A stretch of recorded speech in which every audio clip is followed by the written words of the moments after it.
우리는 도저히 주님의 은혜가 아니면 살 수가 없었던 죄인 중에 괴수인, 정말 하나님의 은혜로만 살 수 있었던 하나님의 사람들입니다.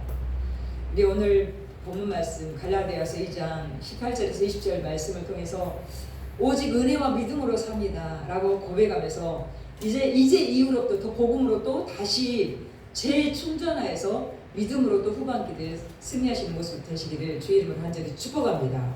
우리 한번 고백합니다. 나는 오직 하나님의 은혜와 믿음으로 삽니다. 아멘. 우리가 많은 사람들이 그런 고백들을 합니다. 내가 정말 모든 것을 갖춰 놓고 모든 것을 다 이루어 놨는데 하나님의 터치하심이 없으니까 다 이룬 것 같았는데 의미가 없습니다. 많은 사람들이 그런 고백을 합니다. 그것은 뭘까요? 영적으로 그래도 하나님의 은혜를 경험했던 자들이 그 고백을 하는 것을 볼 수가 있습니다. 우리가 신앙생활은 뭘까요? 신앙은 하나님과 성도와의 관계입니다.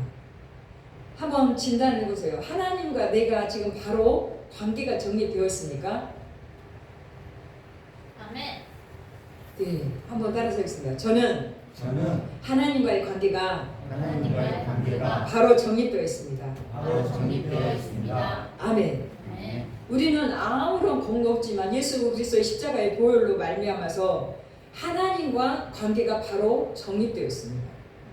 저는 그냥 오늘 이렇게 찬양 마무리하고 예배 이렇게 임하면서 가슴이 울컥한 거예요. 9시 몇 분부터 택시를 잡고 있었는데 이제 이렇게 예배 오시는 모습 보면서 가슴이 울컥했는데 박수로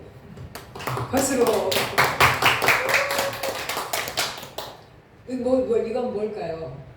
나는 하나님의 사람입니다. 하나님과 내가 관계가 바로 정립돼서 나는 예배자입니다 라고 정말 기가 막히죠. 우리가 1시간 넘게 택시를 기다린다는 기가 막힌 상황이지만 나는 하나님의 사람입니다. 나는 예배자입니다.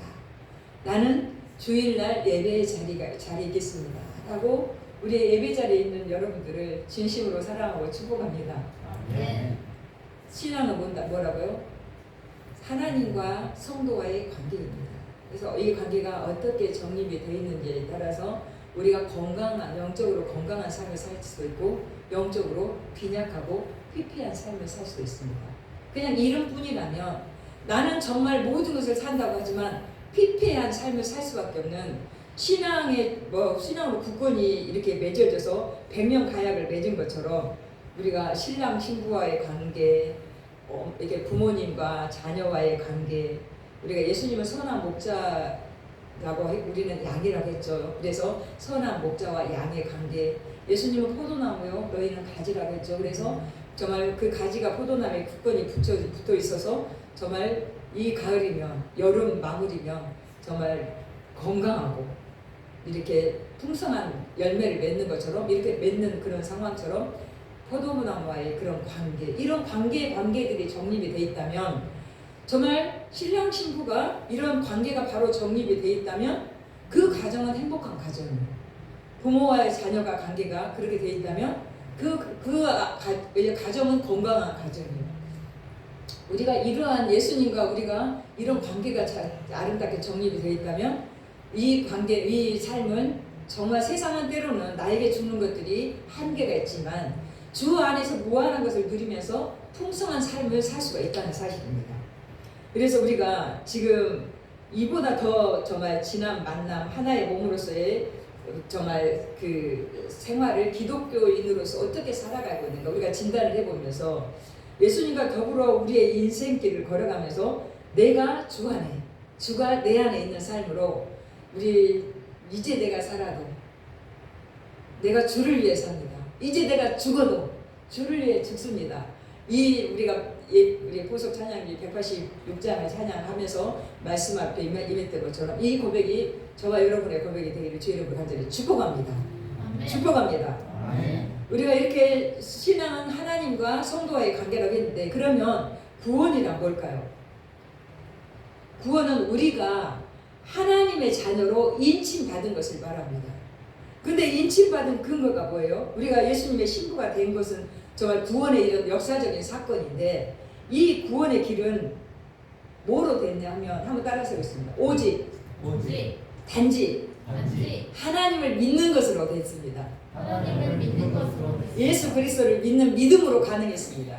예수 그리스도를 믿는 믿음으로 가능했다. 아멘. 정말 너무 기가 막힌 은혜와 그 현실 사실 앞에 우리가 서 있습니다. 우리가 하나님이 세상을 이처럼 사랑하사 독생자를 주셨으니 이는 저로 말미암아 영생을 얻게 하려 하심이라. 이 귀한 은혜 가운데 정말 이 하나님의 그 자녀로 인침받은 것은 아무 겁 없었던 우리가 오직 믿음으로 이 모든 것이 가능했다는 사실입니다. 믿음으로 이 관계가 이어졌다는 사실입니다.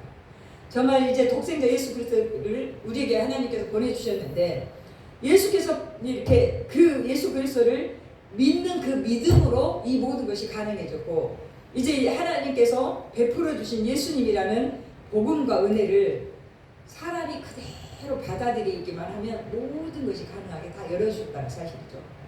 그래서 이제 우리가 믿음으로 말미암아 죄의 사함을 받고 믿음으로 말미암아 오직 은혜와 이제 오직 믿음으로 만나 결합해서 하나님의 사람이 됐다는 이 엄청난 사실 앞에 이제는 은혜는 오직 이 하늘에서 내려온다는 사실이죠.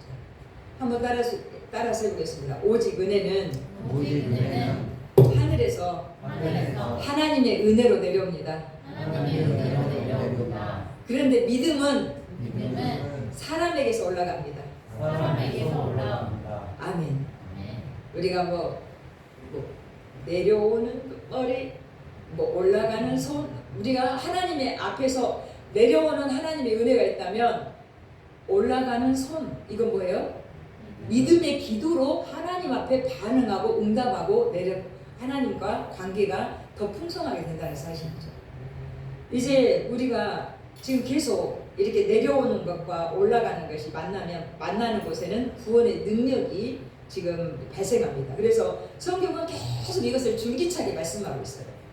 오직 우리는 하나님의 은혜이다 라고 계속 지금 또 바울 사도는 갈라디아서 2장 그 본문 말씀을 통하여서 정말 여러 가지 서신에서도 이것뿐만 아니라 여러 가지 서신에서 계속 강력하게 말하면서 바울의 신학이 여기에 근간이 있다고도 볼 수가 있습니다. 이게 이신치기, 이신칭의 이신득이라는 말이에요. 제가 가끔씩 이렇게 이신칭이, 이신득이 이 말을 하는데 이것은 믿음으로 의롭다고 칭함을 받은 것이다 라고 말한다는 것이죠. 한번 따라서 해보겠습니다. 믿음으로 의롭다 칭함을 받았습니다. 아멘. 이신칭이 쉬운 말이에요. 다. 이것은 믿음으로 하나님을 믿으면 의롭게 되고 죄가 없는 몸으로 영생을 얻어 이제는 천국에 들어갑니다 라는 말씀이에요. 하나님의 은혜 가운데 그 외에 다른 길은 없다는 거예요. 그렇기 때문에 이신치기, 이신칭의, 이신득이 이 은혜를 깨닫고 정말 내 힘으로는 정말 이 구원을 이룰 수 없었는데 하나님의 은혜로 그냥 믿기만 했는데 너 죄 없어 라고 하나님께서 칭해 주셔서 그 은혜로 하나님의 영광 바라보고 나아가는 우리는 정말 끝까지 정말 주님의 손 놓지 아니하고 정말 어떤 상황에서까지도 하나님의 사랑 은혜를 내가 고스란히 인정하고 하나님 앞에 나아갑니다. 오직 하나님의 은혜입니다. 하나님의 사랑입니다. 내가 한 거 하나도 없습니다. 한번 따라서 오직 주님이면 다입니다. 모든 것이 주님의 은혜입니다. 아멘. 끝까지 이 모습으로 저희 정말 고백하면서 교만하지 않냐고 정말 때로는 어느 순간 내가 한 것 같이 왜라는 그런 것으로 나와서 순간 모든 것이 무너져 버릴 때가 있는데 정말 하나님 앞에 겸손하게 끝까지 은혜해야 된다는 거죠. 전적으로 정말 하나님의 은혜 끝까지 믿음, 전적인 믿음 이 모습으로 승리하시기를 주의 이름으로 간절히 축복합니다. 아멘. 우리가 하나님의 은혜 가운데 정말 끝까지 정말 이러한 전적인 은혜입니다. 전적인 믿음입니다. 라고 시종일관 주님 앞에 이렇게 누리고 나갈 때 복음의 위대한 진리를 우리가 그대로 고수하면서 미혹받지 않고 승리할 수 있다는 사실입니다.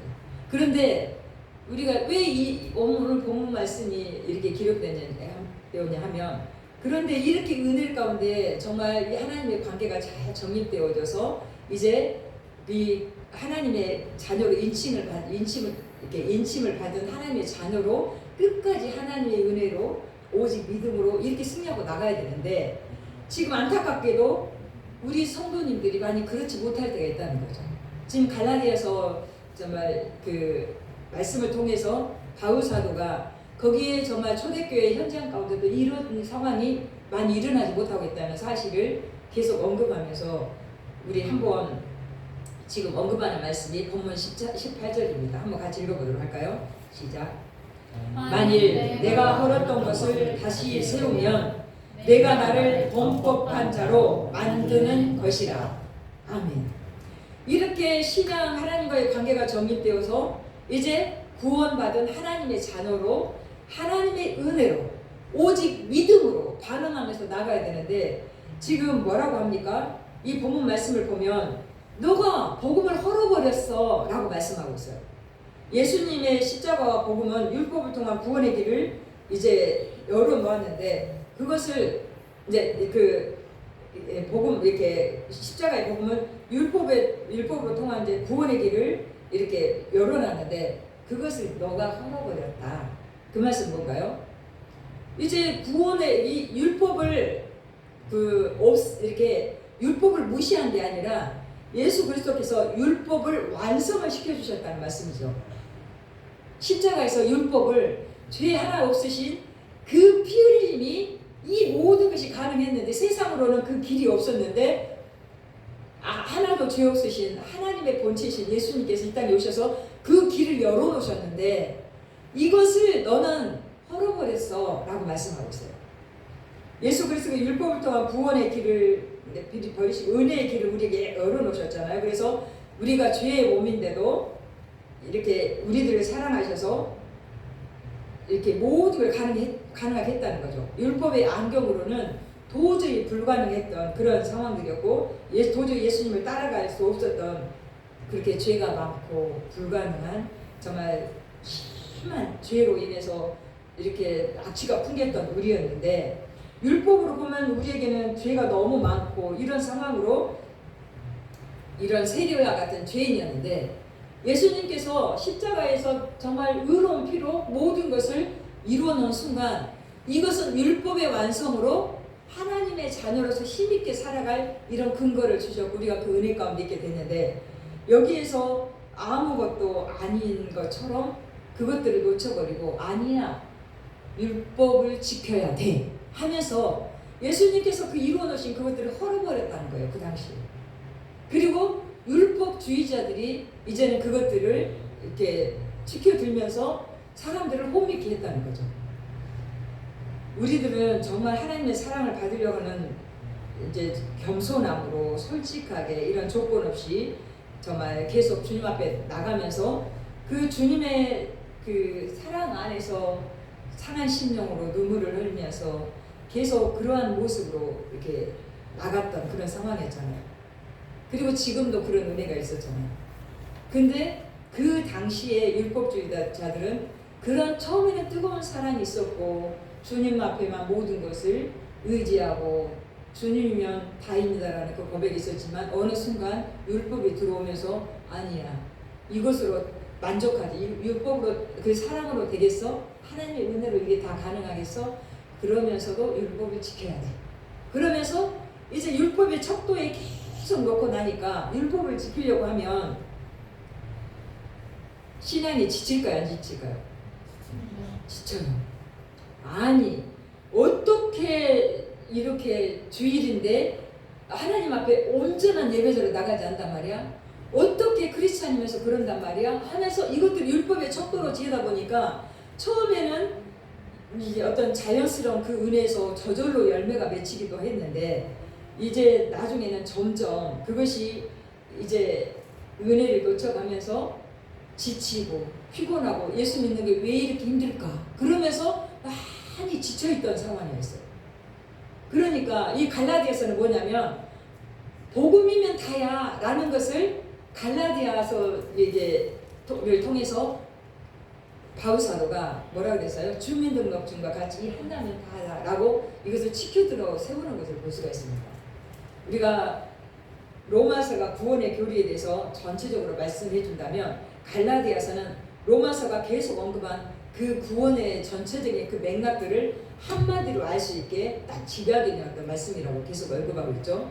근데 지금 이렇게 지쳐있던 그런 상황 가운데 예수님은 뭐라고 말씀하고 있어요? 수고하고 무거운 짐진 자들아 다 내게로 오라. 그리하면 내가 너희를 쉬게 하리라 라고 말씀하고 계셨죠. 예수님은 그렇게 말씀해 주셨는데 많은 사람들이 감격도 없이 많은 사람들이 내가 심은 것은 내가 거둔다고는 이 율법주의에 계속 자신을 사로잡고 있었다는 거죠. 은혜는 주어졌는데 까맣게 잊어버렸어요. 그리고 나의 손과 발이 움직여서 의로운 움직임이 구원으로 향해서 가는 기름길이라고 여기면서 계속 이렇게 나가면서 처음에 이렇게 주님의 은혜가 감사합니다. 주님께서 구속해 주셔서 감사합니다. 이것에 대한 감사가 있어야 되는데 이런 고백과 찬양이 사라지고 나중에 보니까 결국 나의 공로와 이제 계속 나의 노력만이 남아있었다는 거죠. 우리가 하나님의 은혜 가운데 내가 하나님 앞에 노력하고 주의 은혜를 사모하면서 나가는 것과 하나님의 은혜는 사라져버리고 내가 이렇게 해야 돼 라는 그것을 율법주의 속에서 나의 공로, 나의 노력이 남아있는 것 같고는 어마어마한 차이가 나옵니다. 그 은혜에 젖어서 이렇게 나갈 때는 내가 온전하지 않아도 그냥 은혜가 충만한데 하나님의 은혜는 사라지고 율법만 남아있을 때는 다른 사람을 정죄하는 그 정죄감들로만 쭉 이렇게 지배되는 걸 볼 수가 있습니다. 혹시 사랑하는 성도님들 앞에서 정죄감이 많이 있습니까? 그것은 율법주의가 더 있다는 거죠. 근데 내가 이렇게 바라봐 한번 성도님들을 바라봐요. 그냥 예쁜 거예요. 때로는 온전치 않아도 때로는 퍼펙트하지 않으면서 때로는 그 부족함이 많이 보여도 그 사랑의 눈길로 이렇게 그 사랑이 이렇게 뿅뿅뿅 이렇게 흘러간다는 것은 우리가 율법주의가 아니라 우리가 하나님의 이제는 그 구속의 원리 가운데 그것이 그대로 실행되고 있다고 봐도 과는 아닙니다. 지금 우리가 은혜로 시작한 신앙생활이 이제 나중에 가서 율법적인 공로로 마무리를 하면 신앙생활을 50년, 70년 했는데 정말 그 직분은 위에 있는데 다른 사람들이 돈을 받고 나가는 그런 어떤 모델링이 아니라 왜 저분은 저렇게 날마다 지적하고 날마다 많은 사람들에게 상처를 주지 그러면서 그런 경우들이 있어요. 때로는 교회 어떤 상황에 보면 그러는데 은혜로만 살았을 때는 그 옆에만 갔는데도 모든 것이 평안하면서 하나님의 은혜를 그 동시에 그 사람을 통해서 느끼는 그런 경우들이 많이 있습니다. 그래서 정말 우리가 놓치지 않아야 될 것. 우리가 여름 수련회를 통하여서 정말 G12 컨퍼런스를 통해서 계속 은혜를 누렸던 게 무엇이었습니까? 계속 이렇게 힘과 어떤 그런 은혜들을 하면서 누렸던 것이 뭐냐면 그렇게 힘들고 지쳤는데 왜 G12 컨퍼런스 한국 컨퍼런스를 가서 한숨도 안 자고 또 은혜를 믿고 와서 또 그렇게 살까요? 한숨도 안 자고 우리 그 새벽 4시 몇 분에 출발을 하면 자요 못 자요? 원래 새벽 3시 4시에 자는데 그 시간에 출발하면 한숨도 못 자고 가서 한 시간도 쉴 시간 없이 그 다음 날도 늦게까지 계속 은혜가 이렇게 이어지니까 나중에는 어떤 탈진 어떤 그런 상황과 닝계를 맞을 수밖에 없었지만 왜 그런 은혜가 있어요? 이 은혜가 우리를 깨닫게 해주고 다시 재충전, 재정립 어떻게 하나님 앞에 서야 될 것을 깨닫게 해주시니까 이것은 나의 후반기뿐만 아니라 내가 평생을 간다는 거죠. 근데 우리가 영적으로 그거 알지 못하면 왜 힘들게 가서 고생을 하고 오느냐 그렇게 할 수가 있겠죠. 이것은 뭡니까? 어느 순간에 우리가 율법주의로 때로는 내가 하나님 은혜를 놓쳐버리고 힘겹게 사는 것이 아니라 하나님의 은혜로 살고 나면 때로는 내가 물질이 파산이 되고 때로는 내 가정이 때로는 여기 정말 여의치 않고 때로는 내 직장이 내 삶이 환경이 여의치 않아도 하나님의 은혜로 관계가 정립이 되고 이 모든 것이 바로 설정이 되고 나면 이제는 하나님의 은혜가 모든 걸 가능케 합니다. 내가 물질이 완전히 끊어졌어요. 하나님 내 가정이 기가 막혀도 내 사업이 기가 막혀도 내 직장이 기가 막혀도 하나님 이런 만남들을 간절히 이렇게 갈망을 했는데 내 환경이 기가 막히고 내 건강이 상황이 기가 막혀도 하나님의 은혜니까 이 모든 것이 가능합니다. 하나님 계시니까 내가 가능합니다. 주님이면 다입니다. 주님의 은혜로 내가 지금까지도 살았고 내가 앞으로도 주님의 은혜입니다라는 이것이 가능하다는 것입니다. 그렇기 때문에 때로는 우리가 정말 때로는 기가 막힌 상황 가운데서 지치고 힘들매도 불가능한 그 상황에도 하나님의 은혜를 갈망하며 그 은혜로 힘을 얻고 와서 내가 1년을 몇 년을 평생을 우리가 간다는 사실이라는 거죠. 우리가 정말 성도들이 믿음 생활을 해 나갈 때 그 생활의 근거를 율법주의, 공로주의로 정말 두게 되면 어떤 두 가지의 그런 패턴들이 있어요. 첫째는 정말 율법이 요구하는 수준까지 도저히 이렇게 따라갈 수가 없다고 하면서 신앙적인 절망을 느끼는 경우가 있어요. 이런 상황 가운데 하나님 앞에 나갈 때마다 그 율법이 눈앞에 여러분 나는 이렇게 부족한데 나는 이렇게 율법을 지킬 수 없는데 어떻게 내가 구원받을 수 있어? 라는 거죠. 이러한 우리 김삼순 권사님 지금 김삼순 권사님 하나님 부르셔도 천국 갈 수 있는 확신이 있으시죠? 아멘. 아멘. 네, 아멘이에요. 근데 우리 김삼순 권사님 전번에 어떤 말씀을 한 거니까 내가 이렇게 하면 좀 하나님께서 나를 더 기쁘게 받아주시지 않으실까라고 말씀을 하셨어요.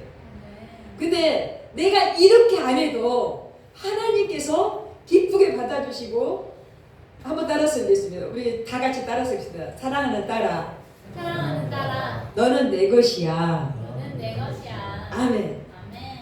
내가 이렇게 안 해도 하나님께서는 사랑하는 딸아, 너는 내 것이야 하면서 기쁘게 받아주시고 정말 마음도 늘 반겨주신다는 거죠. 우리가 주님 앞에 가는데 내가 주일 열심히 나가고 헌금도 많이 하고 내가 이렇게 했으니까 나를 주님 좀 기쁘게 받아주지 않을까요? 그렇게 우리는 착각하고 있는데 그렇게 해서가 아니라 하나님의 자녀여서 기쁘게 내 아들아 내 딸아 왔느냐 하면서 기쁘게 받아주자는 사실이에요.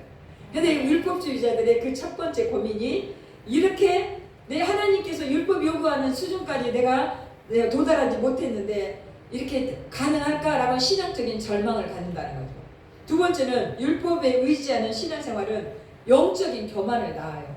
내가 이렇게 정말 다 지켰는데 이제 주님께서 나한테 잘했다고 할 거야. 저 사람은 왜 그러지? 하면서 오히려 믿으려면 나같이 믿어야지 라는 거라는 거죠. 근데 왜 이렇게 자신도 이렇게 완전하지는 못하잖아요. 조금 더 나은 건데도 자신은 온전하지 않으면서 남들의 신앙생활은 영 신통치 않아서 이렇게 판단하는 그런 모습을 이렇게 또 보여준다는 거죠. 그래서 절망도 느끼지 마시고 영적인 교만으로 남을 판단하지도 마시고 오직 하나님의 은혜 가운데 오직 주님의 은혜입니다 라고 고백하면서 나가시길 간절히 바랍니다. 지금 이제 오늘 말씀을 보면 지금 19절을 우리 한번 읽어보도록 하겠습니다. 같이 읽겠습니다. 시작. 내가 율법으로 말미암아 율법에 대하여 죽었나니 이는 하나님에 대하여 살려 함이라. 아멘. 네, 지금 이제 뭐라고 말합니까? 우리는 이미 율법의 손에서 벗어나서 하나님의 사랑 안에서 살고 있는 하나님의 자녀다. 그래서 이제는 정죄가 아닌 용서, 꾸중이 아닌 이해이라는 사실입니다. 물론 신앙생활에서 이제 어떤 그런 순례 여정에서 하나님의 징계가 있기도 있어요. 다 없다는 건 아니에요.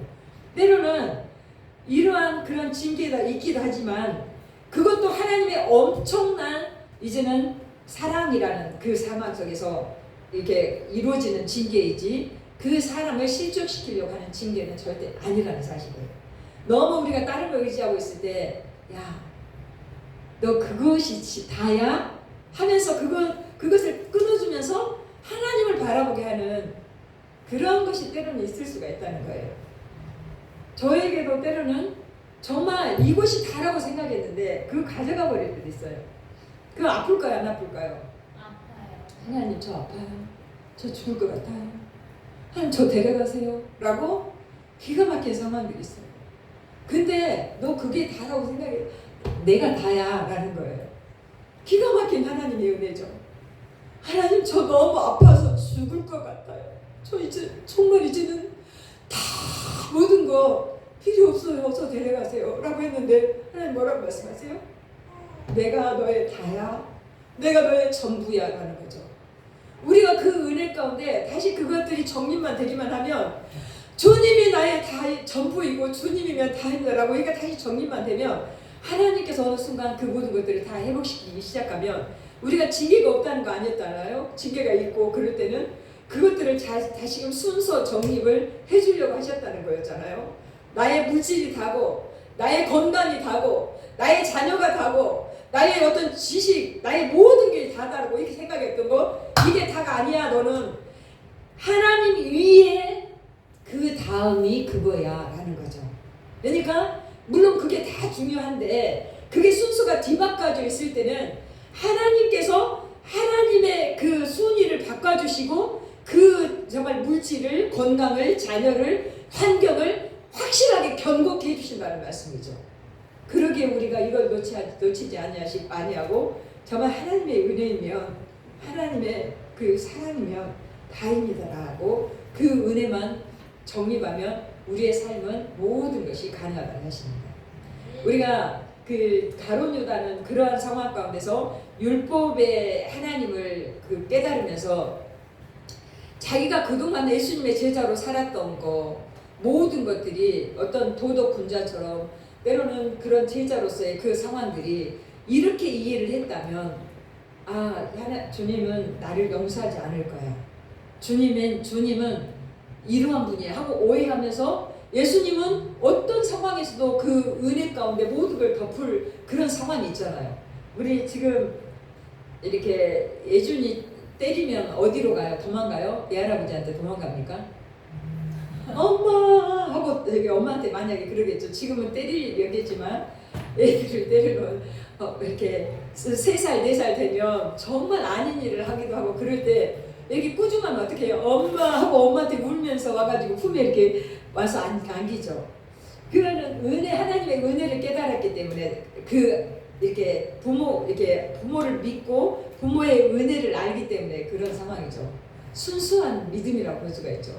근데 이렇게 그 상황 가운데 그렇게 돌아왔을 때 다 가능할 것 같아. 가룟 유다는 이것은 아니야 하면서 정말 예수님을 돈으로 보여서 은삼식에 팔았던 그 어떤 자기의 실수 그 상황 안에서 엄청난 제약 속에서도 예수님만 바라보고 그 예수님의 은혜만 사모하면 그 길이 열렸겠지만 그는 자살로 그것을 끝냈다 그랬잖아요. 예수님은 누구십니까? 한없이 사랑하는 분이십니다. 그 사랑 앞에서는 창피함도 부끄러움도 치부도 자존심도 다 필요가 없어요. 그 모든 것을 다 보듬어 주실 예수 그리스도께서 계시는데 우리는 정말 가룟 유다까지 살려내실 예수님이 계셨던 이 사실을 믿으면서 정말 오직 믿음, 오직 하나님의 은혜와 긍휼이라는 사실을 우리 다시금 생각해 봤으면 좋겠습니다. 정말 가룟 유다가 그런 정말 상황 가운데서 자기를 버렸다면 율법주의 그런 상황 가운데 많은 사람들이 또 그런 오해와 착각으로 그렇게 넘어가겠죠. 근데 이 반대로 베드로는 어쩌습니까? 하나님의 은혜가 없으면 살 수 없다고 여기면서 그 역시도 정말 예수님을 3번씩이나 부인하고 그러한 죄 가운데 그러한 실수 가운데 이런 연약함 가운데 있었지만 그는 어떤 상황이었습니까? 똑같이 가룟 유다와 같이 그런 죄가 있었잖아요. 어떤 이제 죄의 상태는 다 다르지만 그런데 그 상황 가운데 은혜와 긍휼을 이제 깨닫고 그는 자신의 죄를 깨닫고 너무나도 부끄러워졌고 창피했다는 거죠. 얼굴을 들 수가 없었다는 거죠. 그 얼굴로 어떤 상황 가운데서 주님을 뵐 면목이 없었다는 거예요. 그러면서 그는 한없이 정말 넓으신 예수님의 그 은혜와 사랑이 자신의 그런 모순되고 연약하고 주님을 3번씩이나 부인하면서 자기의 목숨을 지키려고 절대 아니야, 내가 맹세코 아니야, 내가 저 사람 죽어도 몰라 했던 그 정말 가증한 나를 하나님 정말 이 모든 가증스러운 재앙마저 다 녹일 수 있는 그 능력이 주님의 은혜는 가능합니다. 정말 이 모든 것 하나님의 은혜면 다 가능합니다. 다 녹일 수 있습니다라는 그것을 믿어 의심치 않고 이제는 은혜 정말 그 은혜와 믿음이 만나는 곳에는 놀라운 구원의 역사가 일어난다고 하잖아요. 이러한 상황 가운데서 그는 회개하면서 온전히 주님의 은혜와 긍휼 가운데 나갔다는 거죠. 이것은 겸손입니다. 교만이 아니라 겸손. 그래서 20절 한 번 더 우리가 같이 합독하도록 하겠습니다. 시작. 내가 그리스도와 함께 십자가에 못 박혔나니 그런즉 이제는 내가 사는 것이 아니요 오직 내 안에 그리스도께서 사시는 것이라. 이제 내가 육체 가운데 사는 것은 나를 사랑하사 나를 위하여 자기 자신을 버리신 하나님의 아들을 믿는 믿음 안에서 사는 것이라. 아멘. 그렇습니다. 지금 성도가 구원을 얻는 우리들에게 이렇게 지금 율법이나 인간 의지나 인본주의로 구원을 얻을 이제 생각이나 이런 방법은 십자가에서 다 끝나버렸다는 거죠. 그래서 우리가 율법으로 이루려고 했던 이제 그러한 상황 가운데 저 예수님께서는 십자가에서 다 죽으심을 통하여서 이제 율법이나 인간의 피나 공로나 매력 그런 것들은 성실한 어떤 그 시대에 심오한 학문이나 했던 그런 상황 가운데 다 정말 종결을 했고 이제는 은혜의 시대로서 이제는 은혜 받을 만한 때요 지금은 구원의 날이다.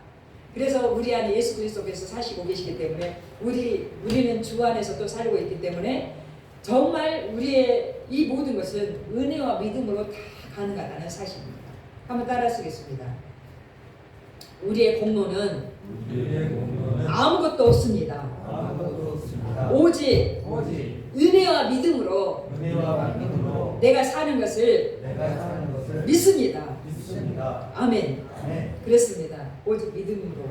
이제는 은혜와 믿음으로. 성도가 사는 것은 믿음으로 삽니다. 믿음이 있기 때문에 오늘 또 부족하지만 주 안에 나와서 이제는 주님의 은혜 가운데 예배자로 이렇게 하나님께 영광 돌리는데 사랑하는 저와 여러분의 모습이 하나님의 은혜 가운데 영적인 교만 다 버리고 때로는 도저히 다 지킬 수 나 같은 부족한 주인이 하나님 나의 이렇게 모든 습관 나의 삶 나의 모든 상황 원망인데 하나님 내가 어떻게 감히 하면서 이러한 것도 버리고 하나님 앞에 오직 은혜와 믿음으로 당당하게 엣지 있게 주님 앞에 나가시면서 영권으로 승리하시기를 은혜와 믿음으로 승리하시기를 주의 이름으로 간절히 축복합니다. 아멘. 축복합니다. 아멘. 기도하겠습니다.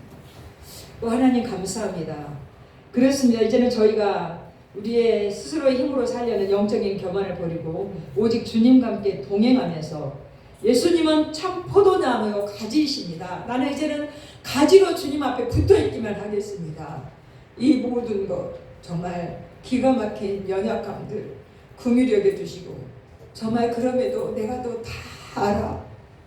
내가 다 알고 너를 이미 용서하였어라고 품어주시는 그 사랑 안에서 정말 주님의 품에 함께 엉엉 울면서 정말 그 은혜를 마음껏 찬양하면서 감사하면서 오직 은혜와 믿음으로 승리하는 우리 사랑하는 성도님들 다 되게 하여 주시옵소서. 그렇게 살기로 결단하며 예수님의 이름으로 기도드리옵나이다.